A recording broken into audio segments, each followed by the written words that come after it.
Before the war, I never thought much about food. To me, cooking was simply a way of caring for people. A pot of stew after a long day, the smell of bread that made a house feel alive.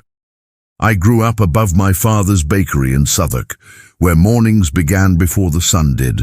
The air was always thick with the scent of yeast and flour, and I learned early that a good meal could calm tempers, mend quarrels, and keep hope alive when words failed.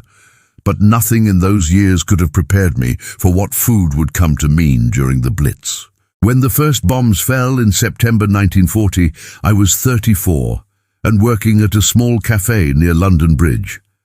The city had grown used to sirens by then, but that night was different.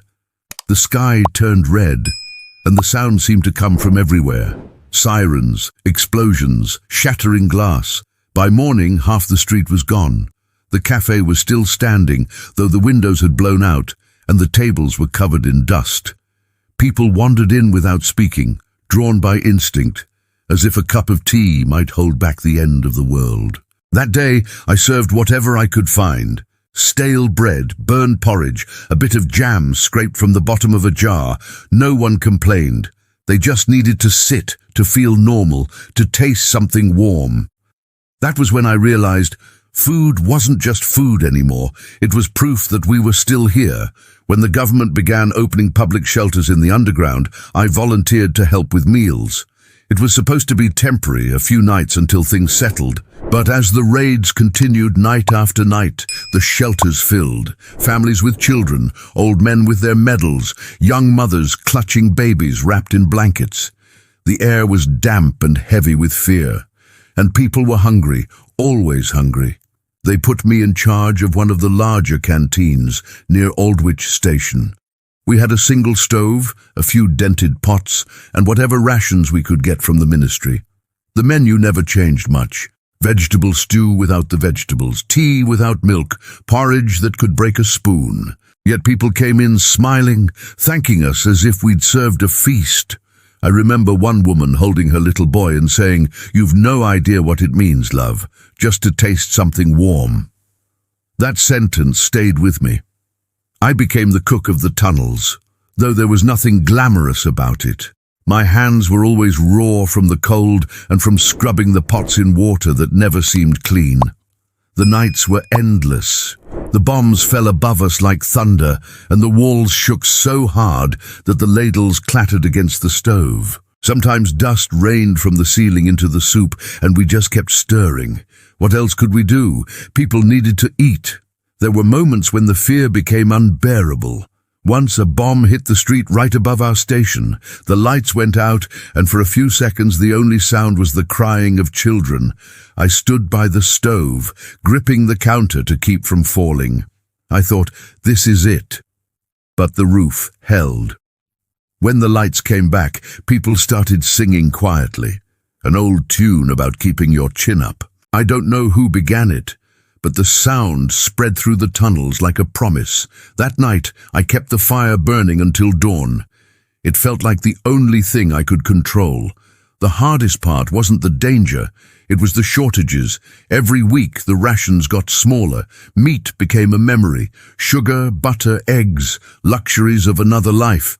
We learned to stretch everything. I made puddings from breadcrumbs and tea, stews from potato peelings, and a sort of mock pie using powdered milk and a few shreds of carrot. The children didn't know the difference. They'd eat anything sweet and lick the spoons clean. Sometimes I told them stories about grand feasts we'd have after the war, roasts, puddings, chocolate by the handful. They'd laugh, their eyes shining in the candlelight. I suppose those stories fed them as much as the food did. Over time, we became a kind of family. There was Arthur, an old bus conductor who helped carry water buckets from the street above. Nora, a nurse who brewed tea strong enough to wake the dead. And Elsie, a widow who mended clothes by lantern light between air raids. We all had our jobs. We all had someone to keep alive. In the tunnels, class and titles didn't matter anymore. Everyone was equal under the bombs. One evening, a group of children arrived from the East End. They'd lost everything, their homes, their parents, some even their shoes. I'll never forget their faces, pale, hollow-eyed, silent. I didn't know what to say, so I did what I always did. I cooked. I found a tin of golden syrup and mixed it with oats, powdered milk, and a bit of flour. It wasn't much, but when I handed them the biscuits, they smiled for the first time.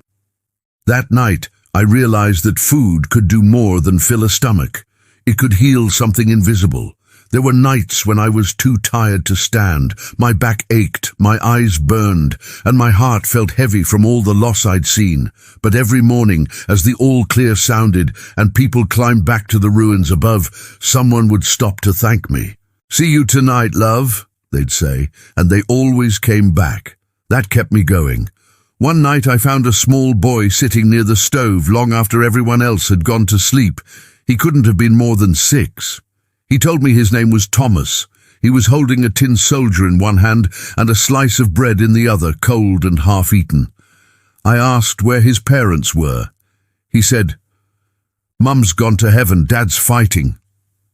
I didn't know what to say, so I poured him some warm milk, real milk, a rare thing I'd saved for the sick, and he smiled. After that, he came every night to help me stir the pot.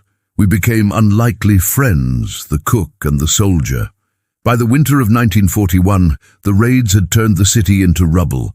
The shelters were more crowded than ever. Food deliveries became erratic, and sometimes we had to make do with whatever we could scavenge. Once, a crate of turnips fell from a lorry during a blackout, and we spent half the night collecting them by torchlight. I made soup from them the next day, and people said it was the best thing they'd tasted in months. Hunger does that. It teaches you to appreciate the smallest kindness. I began keeping a small notebook of recipes written in pencil between grease stains and ration marks. Not recipes in the usual sense. There was no butter, no sugar, no precise measures, but memories of how we survived. Shelter stew, whatever's left. Boil until no one asks what's in it. Or victory pudding, breadcrumbs, cocoa powder if lucky, golden syrup if blessed. That book became my secret treasure. It wasn't about food, really. It was about defiance. Every page said the same thing in a different way. We refused to starve. We refused to give up. One night, during a heavy raid, a group of soldiers came into the shelter, covered in dust and exhaustion. They'd been digging survivors from a collapsed building. I made tea and gave them the last of our biscuits. One of them looked at me and said, "You know, love, this is what we're fighting for." I didn't answer, but I understood. In that moment I realized the war wasn't only fought with guns or planes. It was fought in kitchens, in shelters, in small acts of care that no bomb could destroy. By the time the worst of the Blitz ended, I had served thousands of meals in those tunnels. The city above was scarred beyond recognition, but life continued.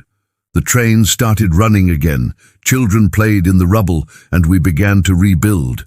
I went back to my cafe, or what was left of it. The walls were cracked, the windows gone, but I set up a stove and made tea. People came, as they always did, drawn by the smell of something warm and familiar. It wasn't much, but it was enough. Years later, when I look back, I don't remember the fear as much as the faces. The people who came together in the dark, who shared what little they had, who sang through the bombs and laughed over watery soup. The war took so much, but it couldn't take that. Sometimes, when I walk by the underground stations now, I still think I can hear the echo of voices, the clatter of pots, the hum of survival. Food didn't win the war, but it kept us human while it lasted. When the sirens stopped for good, it felt wrong. For nearly 2 years, those wailing sounds had been part of the rhythm of our lives, like the tolling of a clock, measuring survival instead of time. Their silence was deafening. The city above ground was a ghost of what it had been. Streets that once smelled of bakeries and petrol and wet stone now reeked of smoke and rubble. Buildings stood like broken teeth, and in between them people moved quietly, as if afraid to disturb the dead. The roof was half gone, the door hung from its hinges, and the inside was coated in grey dust, thick enough to leave footprints. The counter where I'd served tea was charred black. I remember standing there with my ration card in my hand, wondering what I thought I was going to do, but then I found my old kettle under a pile of bricks, dented, but still whole. Somehow, that was enough. I cleaned the space, patched the walls with boards, and set the kettle on a borrowed stove. The next morning, a man passing by poked his head in and said, "You open then?" And just like that, we began again. The war wasn't over yet, not really. The bombs had stopped falling on London, but the fear lingered like a smell that wouldn't fade. Food was still scarce. The rations had grown tighter, not looser. Bread, tea, a bit of margarine if we were lucky, powdered eggs that clumped like paste. Every meal was an act of calculation, every recipe an experiment in improvisation. But after the Blitz, none of us cared much about flavor. We cared about staying alive and about feeling human again. I spent those early months serving whoever came through the door, soldiers on leave, mothers with children, bus conductors still wearing dust on their coats. Some paid, most couldn't. It didn't matter. I'd pour tea, ladle out soup, listen to their stories. The cafe became a kind of confession room for a city that had survived its own death. People came to speak their grief aloud, to say the names of those they'd lost, to remember, to forget. I think about Thomas sometimes, the little boy from the shelters with the tin soldier. After the raids ended, he stopped coming. I searched the stations, asked the nurses, but no one had seen him. For months, I kept an extra bowl by the stove, just in case he appeared. He never did. There were many Thomases in those days, children without homes, without names, swallowed by the war. I learned not to ask too many questions.